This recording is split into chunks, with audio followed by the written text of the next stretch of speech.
Gente, estou muito feliz de estar aqui com vocês. Quando o Léo fez o convite, tem uns 3 meses, uns 2. O Léo fez esse convite há um bom tempo atrás. E para mim era uma grande alegria estar aqui com vocês. É a primeira vez que eu venho aqui no Abraço. Estava ali com o Léo na Avivamento Bíblico, conheço a Lívia. A Lívia, gente, ela fez... Como é que é o nome? O CFC comigo, gente. Vocês acreditam? Motorizada, a menina. Tá vendo? Tá tentando ali. Mas para mim é muito bom estar aqui com vocês. Como ele falou, faço parte da Global, lá no Aristão de Carapicuíba.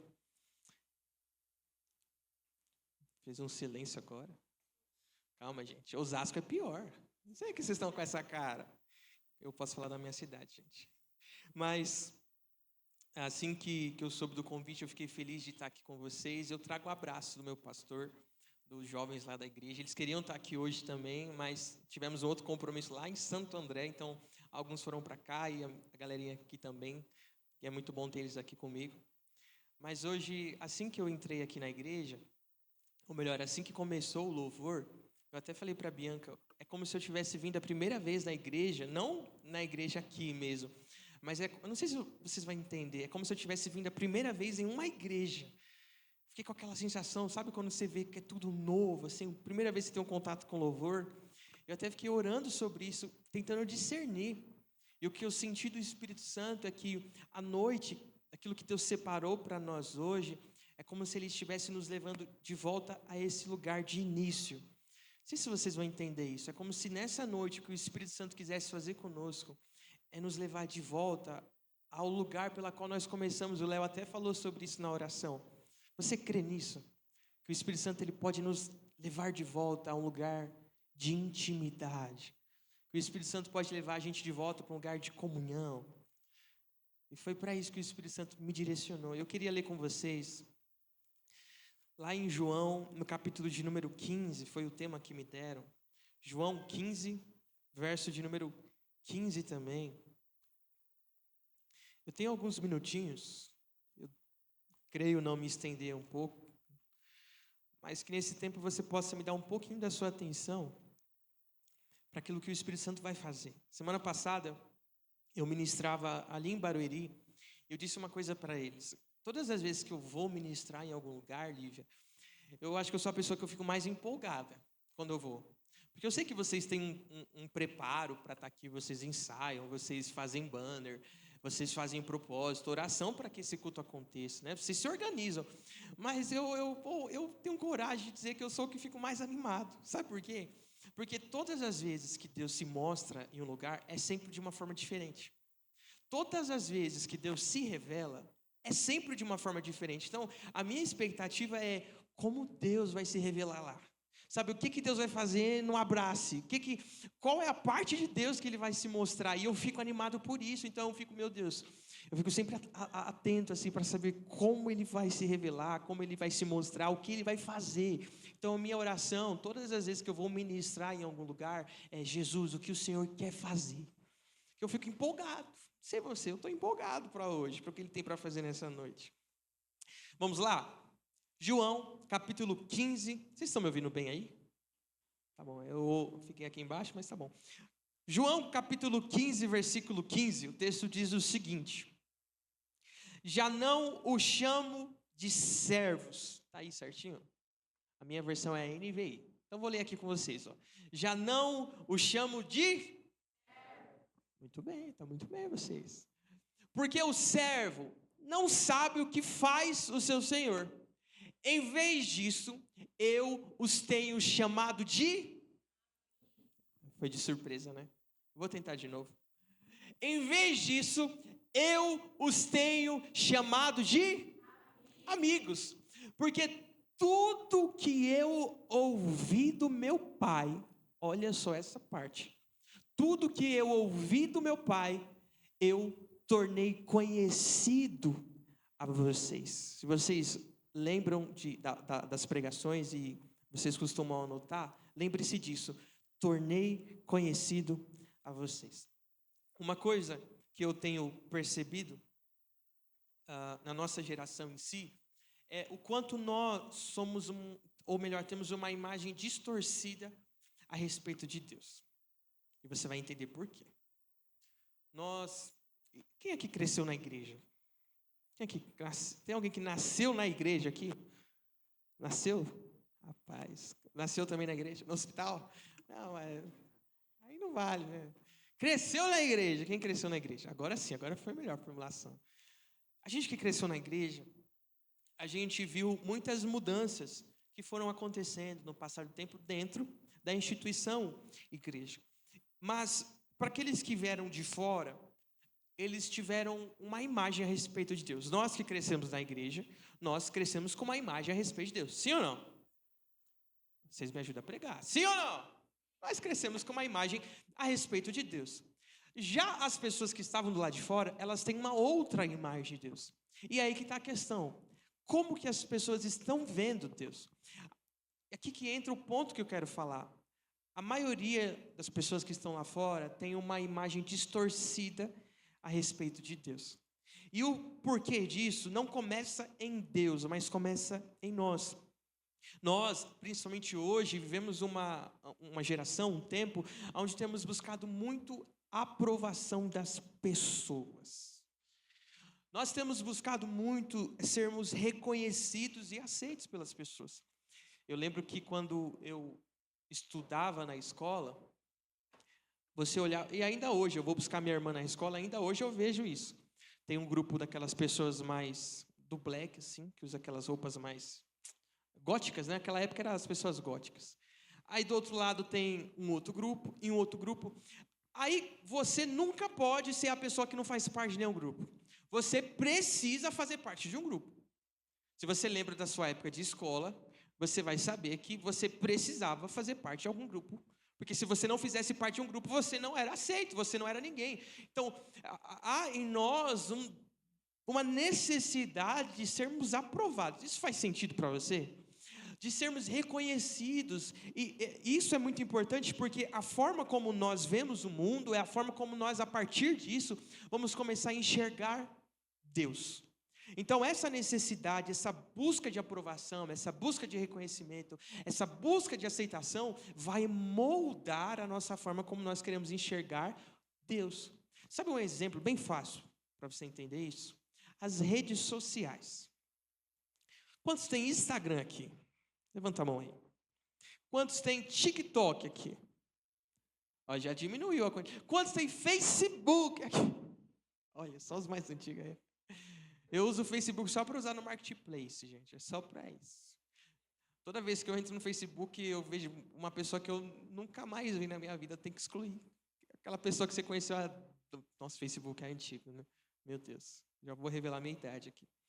Mas, enfim, quando nós olhamos para isso, dá a impressão de que se nós não publicarmos algo é porque nós não estamos vivendo. Então, por exemplo, você veio aqui no culto, você pegou o seu celular, você gravou o seu story, para que as pessoas vejam onde você está.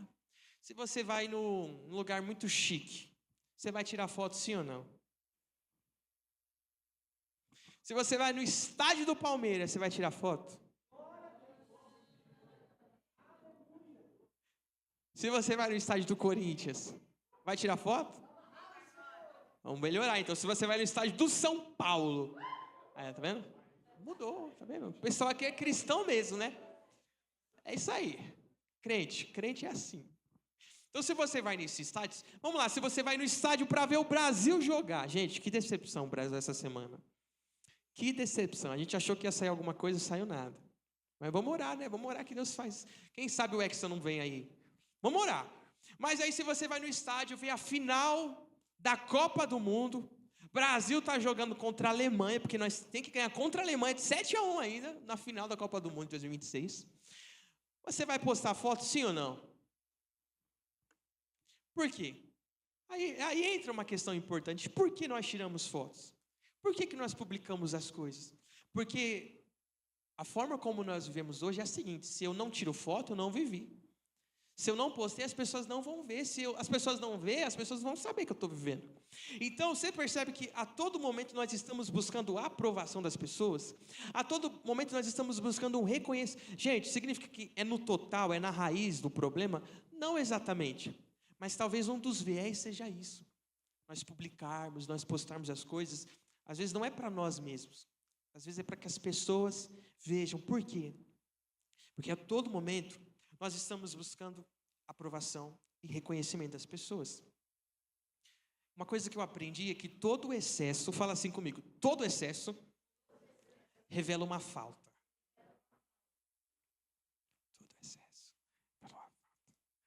Todo excesso que muitas vezes nós nos deparamos, na verdade, pode estar revelando uma falta que nós temos.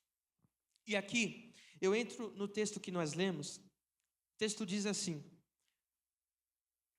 eu já não os chamo de servos, porque o servo não sabe o que faz o seu senhor. Em vez disso, eu os tenho chamado de amigos, porque tudo o que eu ouvi do meu pai, eu lhes tornei conhecido. Então, aqui para entendermos, vamos fazer um comparativo. Primeiro, servos. Segundo, servos, amigos. Vai, mais forte. Um comparativo, sim ou não? Sim. Então, Jesus está falando assim, ó, eu não tenho chamado vocês mais de servos, mais de... Vocês estão pegando, tá bom, tá fluindo aqui. Esse comparativo que Jesus está usando nesse texto. Aí você pergunta, por quê? Por quê? Você tem que perguntar. Gente, a Bíblia, ela precisa ser questionada. Sabia? Para você aprender uma coisa, você precisa olhar para a Bíblia e falar, mas por quê? Por que isso está aqui? Porque é só confrontando a Bíblia que nós somos confrontados. É só através das perguntas que nós alcançamos as respostas. Então, o comparativo que Jesus está estabelecendo aqui é de servos e de amigos. E para entendermos um pouco melhor disso, a palavra servo, quando fala um servo, automaticamente vem na minha cabeça serviço. Faz sentido para você? Porque o servo é aquele que está servindo. Então, quando Jesus está dizendo sobre servo, serviço, ele está falando sobre aquelas pessoas que estão ocupadas apenas em fazer alguma coisa. Ocupadas em fazer algo. Então, por exemplo, vem aqui Miguel. O Miguel é meu companheiro de longa data, um amigo que a vida me deu aí. Muito bom ter você aqui, Miguelzinho. Vamos lá. O Miguel é o meu servo. Maior que eu, cara. Você cresceu. Gente, ele era menor, tá? Ou eu que diminuí, não sei. O Miguel, ele é meu servo. O Miguel está preocupado no que eu estou pensando? O Miguel está preocupado com o que eu estou sentindo? Agora, se eu falo, Miguel, pega esse copo d'água aí. Ele vai fazer sim ou não? Porque ele sempre vai fazer aquilo que eu peço. Um bom servo é isso. Aquele que sempre vai fazer o que... Pode colocar de volta, Miguel. Me entrega aqui rapidinho. Isso. Coloca de volta. Então o Miguel, ele sempre vai estar fazendo aquilo que eu... Mas você acha que como servo, ele vai estar se importando com o que eu estou pensando? Você acha que como servo, ele vai estar se importando com... Miguel, eu estou triste, cara. Tô triste. A Bianca ficou brava comigo, mano. Minha namorada ficou brava comigo, cara. Você acha que ele está se importando? Nem um pouco. Porque ele é... Obrigado. Pode sentar lá. Vamos dar um aplauso para o Miguel? Então, Miguel é um autor, categoria A. Então, quando a gente fala de servos, marque isso, por favor. Quando a gente fala de servos, a gente está falando sobre aquelas pessoas que estão preocupadas em fazer. Ocupadas em fazer. Então, elas precisam estar sempre fazendo. Aí, aqui entra um grande problema. Lembra que eu falei que as pessoas têm uma imagem distorcida de Deus? É porque, para muitas dessas pessoas, elas enxergam Deus apenas como um Senhor e automaticamente elas são servos. E como servos, elas precisam, Léo, estar sempre fazendo alguma coisa. Porque se não estiverem fazendo alguma coisa, tem algo errado. Gente, antigamente, as pessoas iam para a igreja, sabe por quê? Porque elas tinham medo de ir para o inferno. Hoje, já não tem muito essa neura, assim, esse peso, né, de você vai morrer, você vai para o inferno, não tem muito isso, mas antigamente era muito sério isso, não como você não vai para a igreja, você vai para o inferno se você não for para a igreja. Então, eu precisava me aproximar de Deus, eu precisava chegar até Deus, eu precisava estar na igreja por conta de um medo, e eu precisava estar fazendo algo algo, porque se eu não fizesse algo, eu não estaria me apresentando diante de Deus. Então, é uma imagem distorcida a respeito de Deus. Então, se eu não estou fazendo algo para Deus, está errado. Se eu não estou servindo, se eu não estou cantando, se eu não estou pregando, se eu não estou tocando, se eu não estou na mídia, se eu não estou nas luzes, eu não estou fazendo certo. Eu sou um servo. Por outro lado, nós vemos um grande comparativo.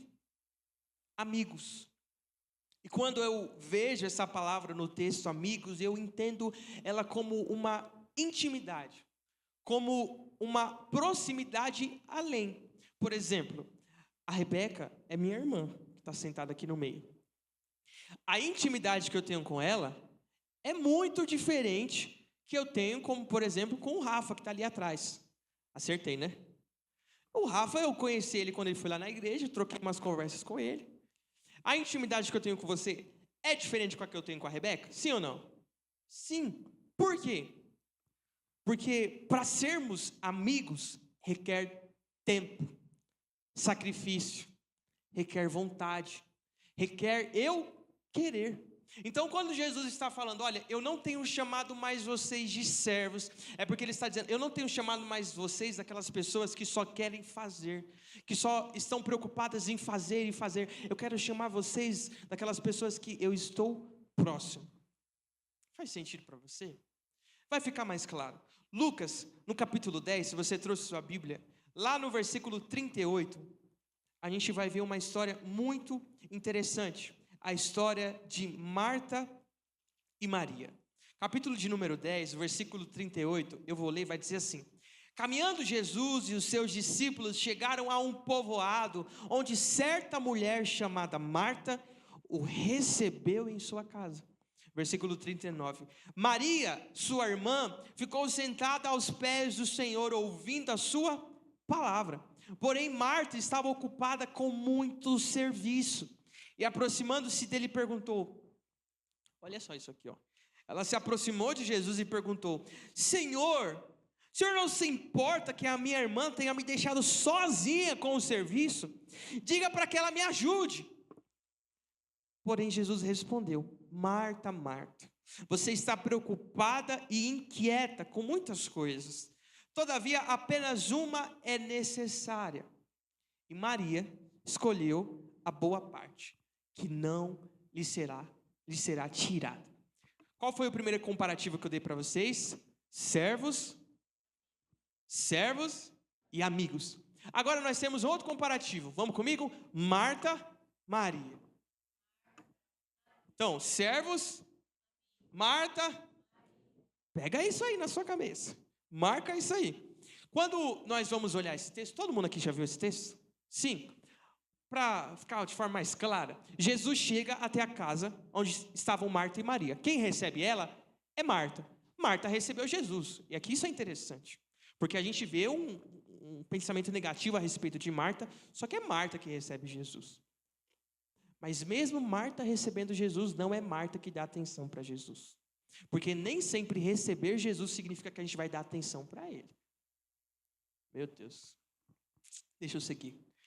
Aí, Marta, como uma boa recepcionista, porque quando eu cheguei aqui na igreja, o nome da igreja é Abraço, gente. Tem recepção maior que o nome? Não tem. Cheguei aqui, o Léo me deu atenção, o Rafa me deu atenção, me mostrou ali. Então, eles estavam me recepcionando, porque aquela pessoa que quer receber bem alguém na sua casa... Gente, eu passei o dia inteiro hoje arrumando a casa. Que a gente vai receber uma dupla aí, de um pessoal lá de Campinas. Ainda vão lá para minha casa depois daqui. A gente passou o dia inteiro arrumando a casa. Por quê? A gente quer que quando eles cheguem, esteja tudo bonitinho, arrumado, cheiroso. Na sua casa é assim ou não?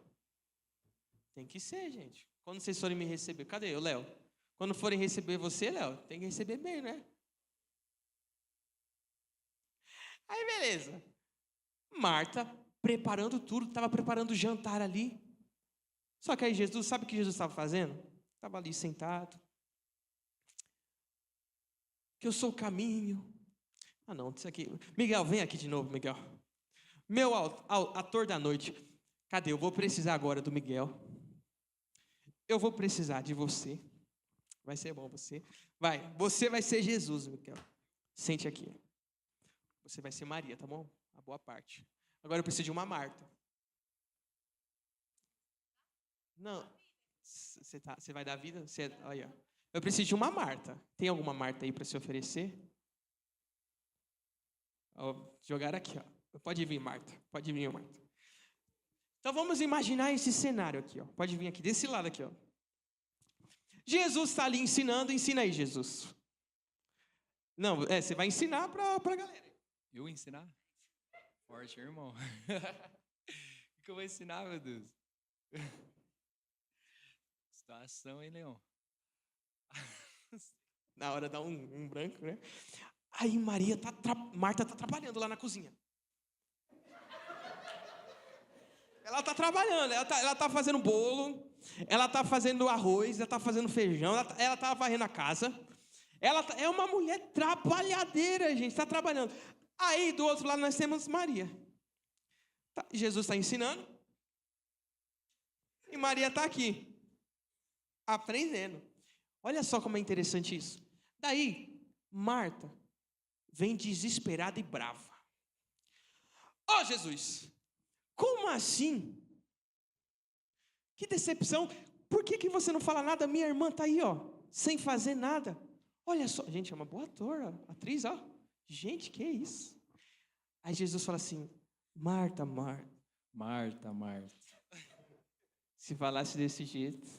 Marta, Marta. Marta, Marta. Você está muito preocupada, Marta. Muito ansiosa. Só te importa uma coisa. E Maria escolheu a boa parte. Vamos lá. Presta atenção aqui. Está melhorando esse Jesus aqui, né? Primeiro foi um servo, agora Jesus. Melhorei isso. Agora eu vou jogar você lá embaixo. Né? Tô brincando. Tem que ter um equilíbrio. Olha só. Você entendeu essa história? Maria se preocupou em ouvir os ensinamentos de Jesus. E aí, Marta ficou indignada. Porque isso eu gosto de falar, o que Marta estava fazendo não era errado.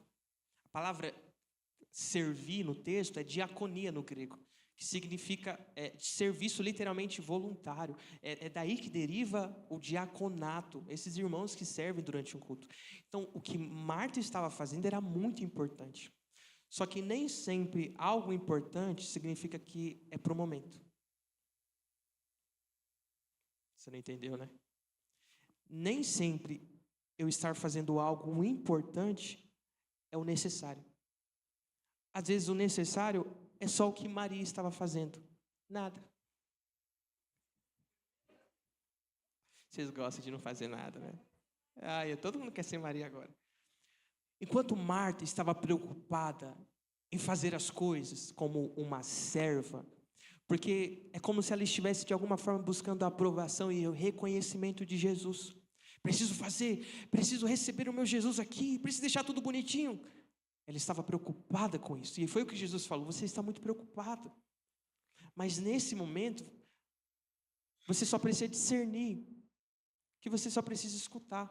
Então presta atenção nisso. Muitas vezes, nós podemos deixar de compreender o momento que nós estamos vivendo em Deus por conta das obrigações que nós temos. Eu vou ser um pouco mais profundo aqui. Às vezes eu posso estar cumprindo uma agenda de pregar, de cantar, uma agenda pela qual fui chamado, e não entender que na verdade eu só precisava estar sentado, ouvindo Jesus de novo, ouvindo os seus ensinamentos. Sabe o que Deus requer de nós? Não é que nós estejamos todo momento fazendo alguma coisa. Ele quer que nós estejamos próximos dele. Ele não nos chama de servos como Marta para só fazer alguma coisa. Marta faz isso, Marta vai ali. Ele quer nos chamar de Maria. Sabe por quê? Porque ele quer que a gente sente aos pés dele para ouvir os ensinamentos dele. Isso faz sentido para você? Você pode aplaudir a vida deles? Porque está muito bom, muito bonito. Maria, presta atenção nisso, Maria, ela se colocou aos pés de Jesus, interessada em aprender e ouvir os seus ensinamentos e direcionamentos. É preocupante uma pessoa que está sempre fazendo alguma coisa, Porque uma pessoa que está sempre correndo, ela nunca vai ter tempo para parar e escutar. Uma pessoa que está sempre levantada, ensinando, ela nunca vai ter tempo de sentar para aprender e ouvir. Olha só como é interessante isso. Maria, ela escolheu a boa parte. Jesus fala, isso que você escolheu, Maria, nunca vai ser tirado de você.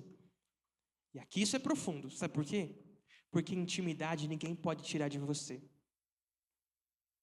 Uau. Rapaz, se eu estivesse no seu lugar. Olha só isso aqui. Lívia, você está aí, pega isso aqui. Eu posso tirar de você o serviço. Eu posso falar, amanhã você não vai servir. Amanhã você não vai cantar. Amanhã você não vai pregar. Que são os serviços. Mas intimidade, ninguém tira. Aquilo que você ouviu do próprio Deus, ninguém tira de você.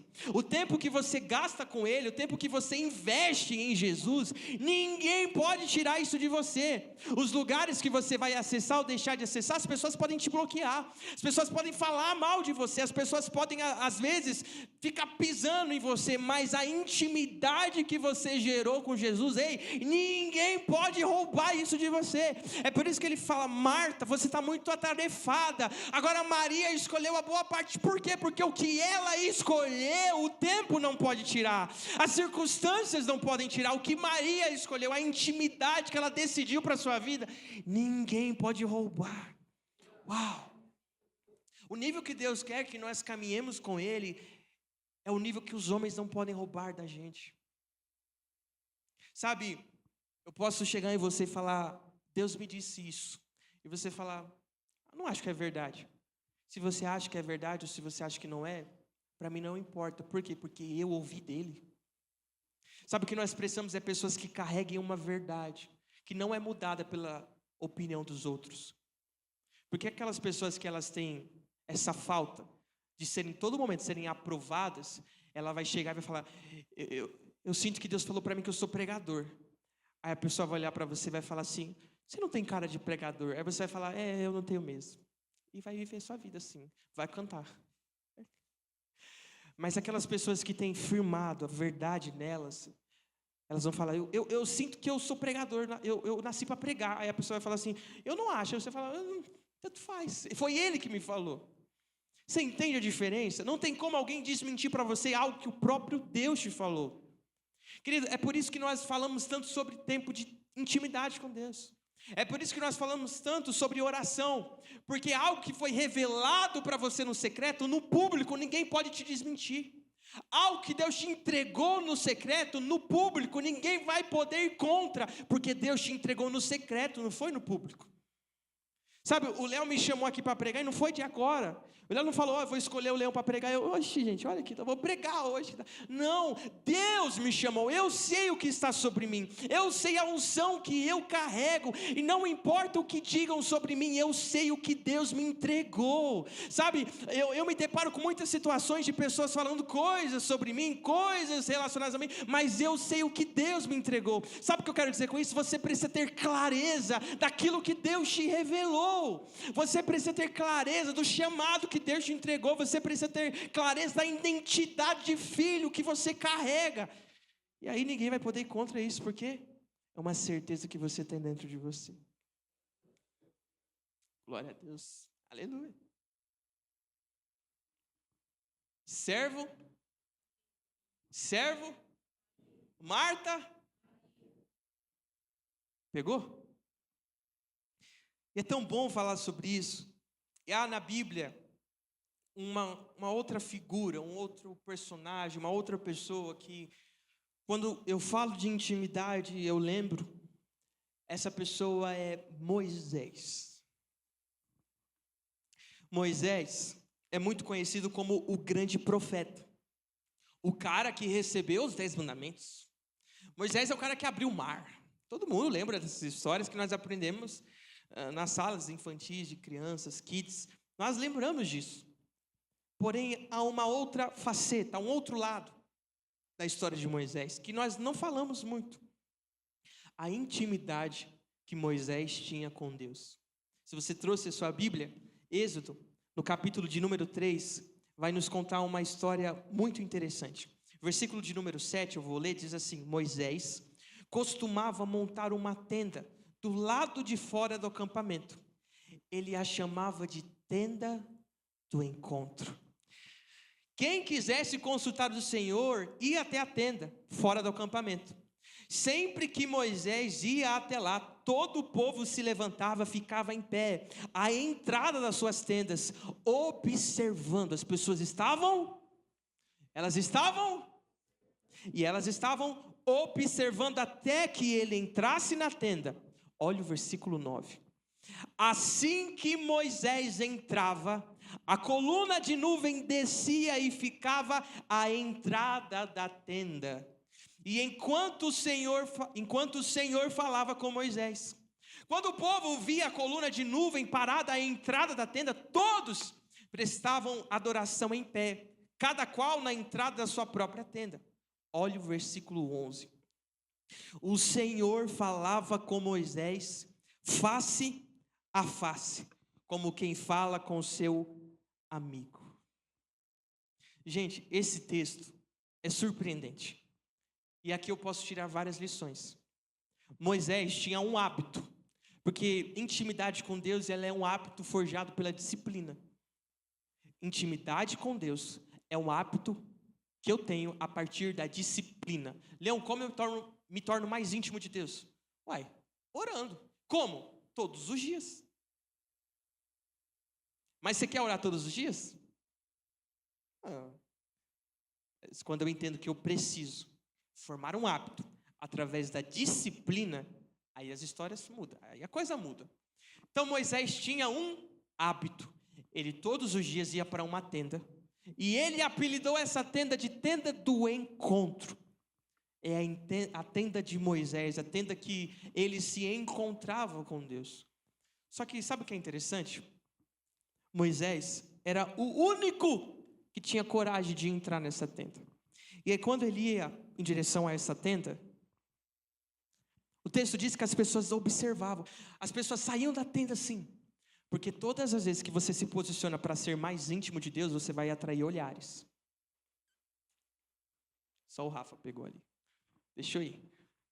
Moisés entrava numa tenda assim, ó. Olha, gente, que da hora. Ele ia para a tenda dele. Aí as pessoas ficavam do lado de fora, observando, analisando. Porque todas as vezes, olha, atrapalhei o cara da mídia, deixa eu voltar. Desculpa. Todas as vezes que Moisés ia para a tenda, as pessoas observavam. Porque todas as vezes que Moisés entrava na tenda, algo sobrenatural acontecia. Sabe, eu quero falar para jovens que sejam tão dispostos a viver algo sobrenatural em Deus, que todas as vezes que se posicionam, algo sobrenatural acontece. Sabe, Rafa, eu quero falar para jovens que entendem que esse momento não é um momento comum, mas que quando nós nos reunimos na tenda do encontro, algo sobrenatural acontece.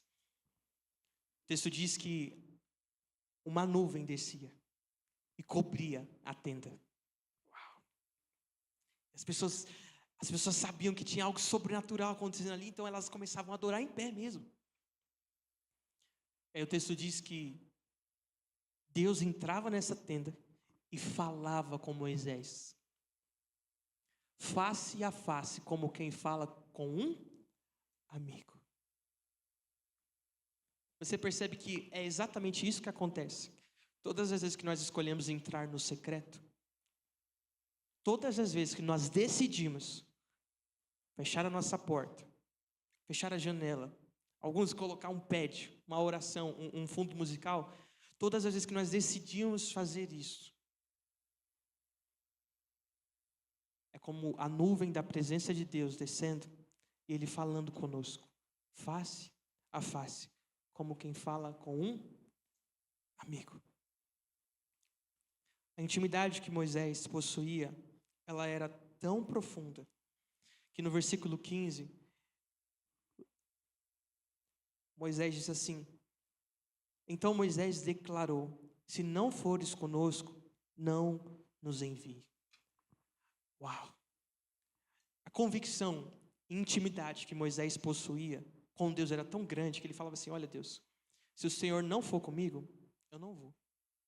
Você já teve algum amigo que você vai sair para um rolê, se ele não for, você não vai? Você tem algum amigo assim? A pessoa te pergunta, você vai? Aí você fala assim, espera aí. Aí você pergunta, você vai? Se a pessoa falar que vai, você vai? Você tem algum amigo assim? Moisés era assim, com Deus. Ele chegou em Deus e falou assim, Deus, se você não for, eu não vou. Mas por quê? Porque Moisés tinha uma intimidade com Deus. A intimidade que Moisés tinha com Deus era uma intimidade única. Agora, entra uma coisa muito importante. Salmos, no capítulo 25, 14, você não precisa abrir, o texto diz, o Senhor confia os seus segredos aos que o temem e os leva a conhecer a sua aliança. Presta atenção nisso. Quando eu estou em um tempo particular com meus amigos, eles me contam segredos. E eu conto segredos para eles. Presta atenção nisso. Eu vou contar segredo para quem eu não tenho intimidade? Eu vou contar segredo para quem eu não confio? Você imagina chegar a um nível de tanto conhecimento e tanta intimidade com Deus, a ponto de Ele te contar os segredos dEle? Nós estamos sempre acostumados a falar, não, olhe, fale com Deus. Fale os seus segredos para Deus. Mas aqui a equação é ao contrário. É Deus contando os segredos dEle. A intimidade que Moisés possuía com Deus era uma intimidade onde o próprio Deus contava para ele os segredos. Êxodo 33, 13 diz, se te agradas de mim, revela-me os teus caminhos, para que eu te conheça e continue sendo agradável a ti. Moisés era alguém que conhecia Deus, mas queria conhecer mais de Deus. Como servos, existe uma mentalidade errada de estarmos sempre querendo usar Deus. Sabe o que é usar Deus? É só precisarmos de Deus em momentos de culto. Sabe o que é usar Deus? É só precisarmos de Deus quando nos convém, quando nos agrada, quando está bom para a gente. Mas o que Moisés desenvolveu é, Deus, eu não quero o Senhor somente quando me convém. Eu quero te conhecer. Eu quero que o Senhor me revele os teus segredos. Sabe, eu sinto que eu falo para algumas pessoas aqui hoje. O desejo de Deus é que nós desfrutemos dos segredos dEle. Deus tem segredos, mas não são fáceis de serem acessados. Não são para qualquer um. É somente para aqueles que realmente desejam entrar na tenda do encontro. Uma outra pessoa que eu vejo muito importante na Bíblia é um homem chamado Davi.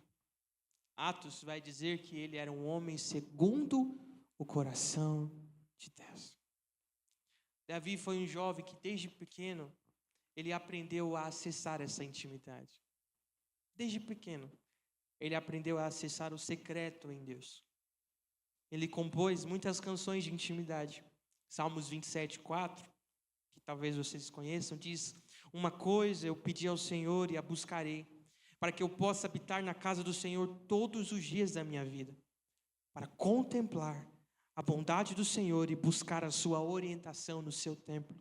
Sabe, Moisés era um rei, e como o rei tinha o direito de poder pedir qualquer coisa. Mas quando ele escreve esses salmos, ele diz: uma coisa eu peço. Sabe o que Davi pediu? Ele pediu para habitar na casa de Deus. Sabe o que ele pediu? Ele pediu: Deus, eu quero ficar com você. Enquanto ele podia pedir muitas coisas, e eu não vou ser mentiroso para vocês. Se eu pudesse pedir, eu ia pedir um monte de coisa. É ou não é? A gente ia pedir um monte de coisa. Só que na oportunidade que Moisés, que Davi teve de pedir, o texto diz: uma coisa eu peço. E não somente peço, eu busco. Eu peço e busco. O grande desejo de Deus é que nós sejamos uma geração que busque Ele, que peça por Ele, que deseje e anseie Ele. É como ele diz no capítulo 42, versículo 1, como a corça anseia por águas correntes, a minha alma anseia por Ti, ó Deus. A minha alma tem sede de Deus, do Deus vivo.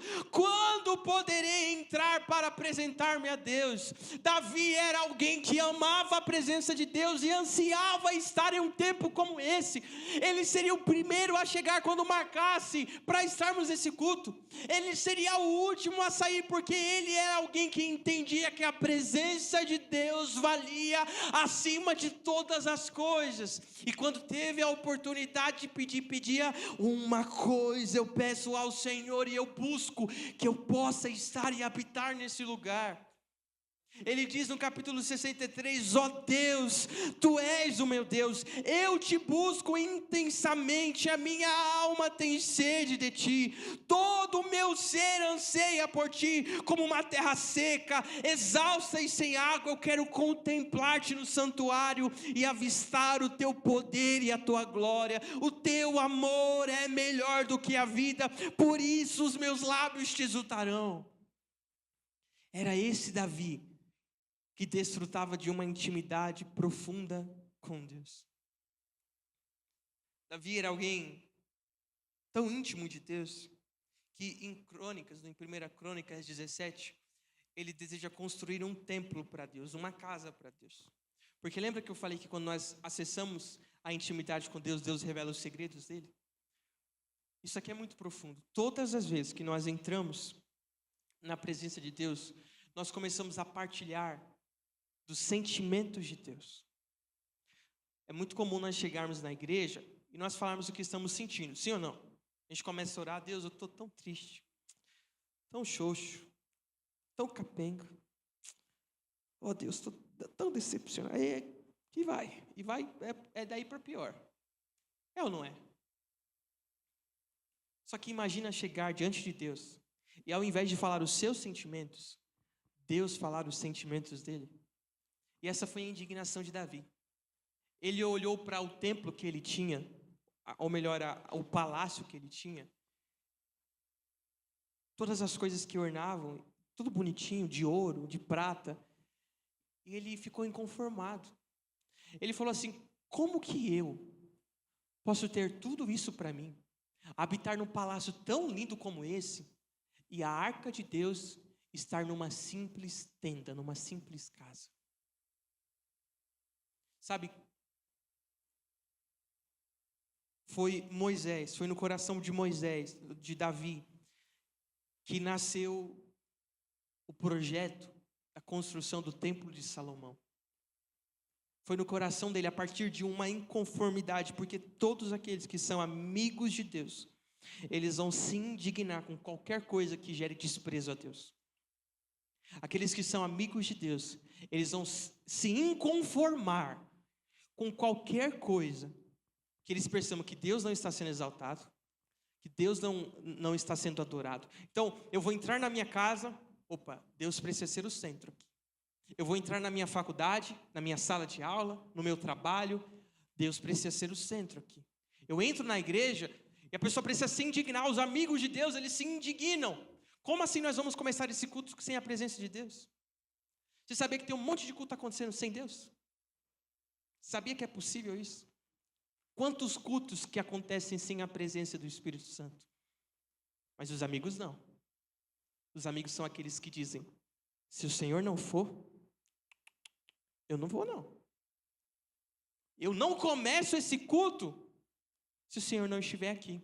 Eu não vou por esse caminho se o Senhor não estiver aqui. Quem faz isso não é um servo, é um amigo. Mas também, como um homem falho, Davi caiu. Havia pecado. Porém, rapidamente ele se arrependeu e voltou ao seu secreto. Lá, em Salmo 51, versículo 10, aqui é uma oração que Moisés está fazendo de arrependimento. Sabe o que ele fala para Deus depois de ter pecado?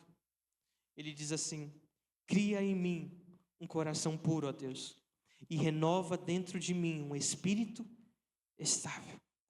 Não me expulses da tua presença, nem tires de mim o teu Santo Espírito. Devolve-me a alegria da tua salvação e sustenta-me com um espírito pronto a obedecer. Quando Moisés havia pecado e se distanciado da presença de Deus, sabe qual foi a preocupação dele? Não foi perder o reino, não foi perder os soldados. Quando Davi perdeu a intimidade, havia caído em pecado, ele não se preocupou em perder todas as conquistas dele. A maior preocupação dele foi perder a presença. É por isso que ele diz: não me tires da tua presença, não me lance fora, não tires de mim o teu espírito. Será que nós temos essa intimidade a ponto de sentirmos quando Deus está saindo?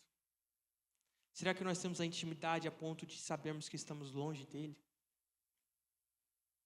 Sabe qual foi a última vez que nós choramos na presença de Deus? Qual foi a última vez que nós nos arrepiamos? Qual foi a última vez, Léo, que nós caímos? Que nós não queríamos levantar? Porque nós temos tantas formalidades, nós temos tantas agendas, nós temos tantos compromissos. Mas não me entenda mal, às vezes Deus precisa bagunçar um pouco da nossa agenda. Às vezes Deus precisa bagunçar um pouco dos nossos compromissos, da nossa liturgia, da nossa ordem de culto. A gente é tão certinho às vezes para fazer as coisas, mas deixa eu te dizer uma coisa: se Deus descer aqui, você vai querer ir embora? Se a presença de Deus descer aqui, assim como desceu naquela tenda, você vai mesmo lembrar daquele compromisso depois desse culto? Você vai mesmo se preocupar com o dia de amanhã? Sabe, Deus morou no país de Gales durante 11 meses, em 1904. Através de um jovem chamado Evan Roberts, que orava: Deus, me enche do teu espírito. Ele orava desde os 13 anos. Deus, me enche do teu espírito, envia o teu espírito. O Espírito Santo veio sobre o país de Gales. E durante 11 meses, Deus habitou em Gales. Se Deus descesse lá de novo, eu não sei você, eu juntaria todas as economias que eu tinha. Vendia tudo, pegava minhas malas e ia. Se Deus descesse nos Estados Unidos, eu não sei você, eu iria, sabe por quê? Porque o que Deus deseja levantar nessa geração é pessoas que não estejam apegadas aos seus compromissos, às suas ordens, às suas tarefas, e digam: não, eu quero a presença acima de tudo, eu vou caçar a presença de Deus, eu vou em busca da presença. Uma coisa eu peço ao Senhor, e essa coisa eu vou buscar acima de todas as coisas. Será que tem alguém me entendendo nessa noite? Davi era alguém assim. Eu quero caminhar para o final. E eu percebo que com tudo isso, o texto que nós lemos de João 15,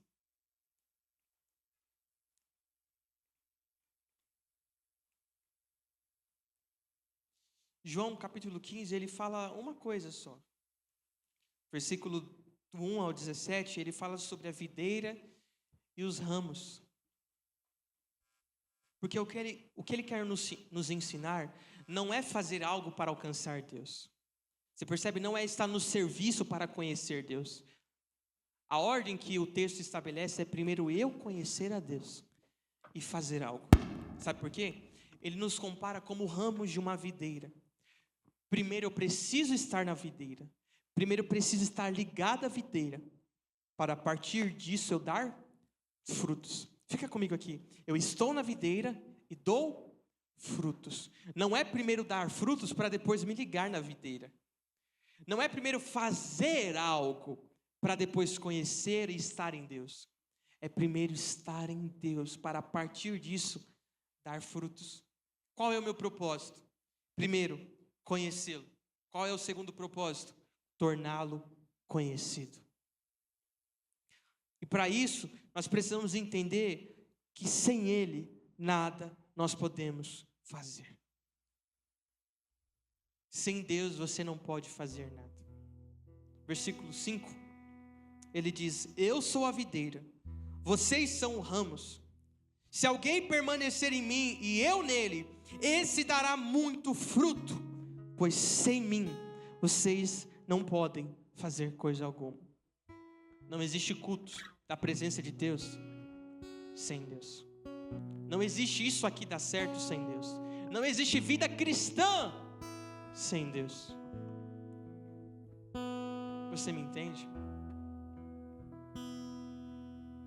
O que Deus deseja de nós, o nível de intimidade que Ele deseja de nós, é que entendamos primeiro que precisamos dEle, que devemos estar com Ele. E só depois disso, só depois de entender a natureza de Deus, só depois de entender o caráter de Deus, só depois de conhecer os segredos de Deus, é que eu começo a fazer. Nós não podemos inverter a ordem.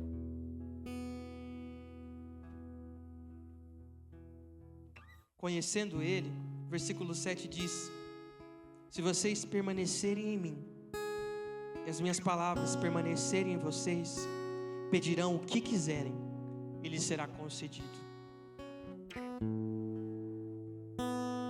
Se você pudesse pedir uma coisa agora, o que você pediria? Agora eu vou fazer uma pergunta. Imagine um grande homem de Deus entrando nessa igreja. Um homem muito cheio de Deus. A pergunta que eu faria: qual que é o desejo desse homem? Você percebe que todas as vezes que nós nos aproximamos de Deus, os nossos desejos vão estar alinhados à vontade de Deus? Então aquele homem não vai pedir o carro do ano. Esse homem cheio de Deus não vai pedir a casa mais bonita da Alphaville. Todas as vezes que eu me aproximo de Deus e conheço o coração de Deus, os segredos de Deus e as dores de Deus, eu vou pedir somente aquilo que se alinha à vontade dEle. E o texto diz que tudo que eu pedir, Ele fará. Já imaginou você fazer uma oração? Deus faz isso, Ele fazer? Deus manda ali e Ele mandar. Deus envia ali e Ele enviar. Porque é a oração de alguém que é íntimo. Aí deixa de ser uma oração, para você entender melhor. Vira uma conversa de amigo para amigo, de face a face. Quando eu entro no meu secreto, eu estou falando face a face com Ele. Quando eu entro no meu secreto, eu estou falando lado a lado com Ele. E aí não precisa daquelas formalidades, daquelas coisas. Deus, faz isso aqui nessa igreja. Deus, desce hoje na igreja Abrace. Pai, toma cada um hoje aqui. Pai, eu oro para que quem está lá dentro daquelas salinhas, quem está lá fora, possa sentir a Tua presença aqui. Pai, revela-se ao coração de cada um, para que até o mais incrédulo veja que o Senhor vive e é real. Deixa de ter formalidades e vira uma conversa, como alguém que conversava face a face. Ele nos ensinou que o maior mandamento é amar uns aos outros. Versículo 11 diz: tenho dito essas palavras, eu quero encerrar aqui, para que a minha alegria esteja em vocês e a alegria de vocês seja completa. O meu mandamento é este: amem-se uns aos outros como eu os amei. Ninguém tem maior amor do que aquele que dá a sua vida pelos seus amigos. Vocês serão meus amigos se fizerem o que eu lhes ordeno. Nós precisamos amar uns aos outros. E sabe como eu provo que eu amo? Dando a minha vida. Sabe o que Jesus fez por você?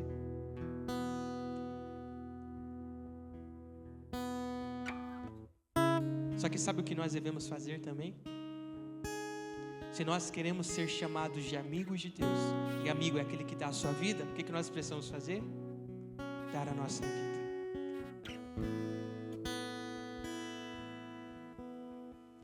Eu sinto uma graça de Deus aqui.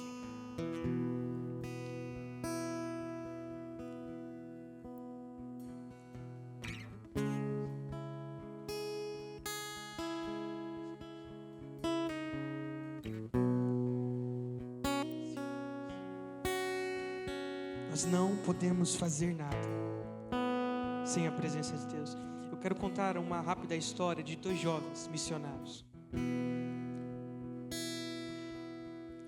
2 jovens moravianos de 20 anos ouviram sobre uma ilha no leste da Índia, cujo dono era um britânico agricultor e ateu. Este tinha tomado das florestas da África mais de 2.000 pessoas e feito delas seus escravos. Essas pessoas iriam viver e morrer sem nunca ouvirem falar de Cristo. Esses 2 jovens fizeram um contato com o dono da ilha e perguntaram se poderiam ir para lá como missionários. A resposta do dono foi imediata. Nenhum pregador e nenhum clérigo chegaria a essa ilha para falar sobre essas coisas sem sentido.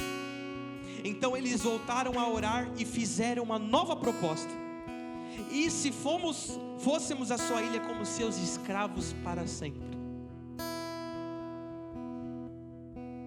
O homem disse que aceitaria, mas não pagaria nem mesmo o transporte deles. Então os jovens usaram o valor da sua própria venda para custear a sua viagem. No dia que estavam no porto se despedindo do grupo de oração e de suas famílias, o choro de todos era intenso, pois sabiam que nunca mais veriam aqueles irmãos tão queridos. Quando o navio tomou certa distância, eles dois se abraçaram e gritaram suas últimas palavras que foram ouvidas: que o cordeiro que foi imolado receba a recompensa do seu sofrimento. Sabe, eu quero falar para pessoas que entenderam que o propósito de vida não é ter um emprego melhor. O propósito de vida não é ter um casamento muito bom, não é ter uma casa muito boa, não é ter um carro muito bom. O nosso propósito de vida é viver para a glória dele. Eu quero falar para pessoas, jovens e adultos que estão aqui nessa noite, que entendem que a intimidade do Senhor são para aqueles que desejam acessá-la. Deus deseja revelar segredos, Deus deseja revelar quem Ele é, mas para isso nós precisamos tomar uma atitude, precisamos sacrificar e renunciar. Renunciar coisas que nos prendiam ao passado, renunciar coisas que nos fazem deixar de viver o sobrenatural, mas também sacrificar, fazer coisas que são difíceis, tomar decisões que são difíceis, começar a orar mais, começar a buscar mais, mas entendem, nada é maior e mais importante que a presença dele. Será que nesse momento você pode se colocar sobre os seus pés?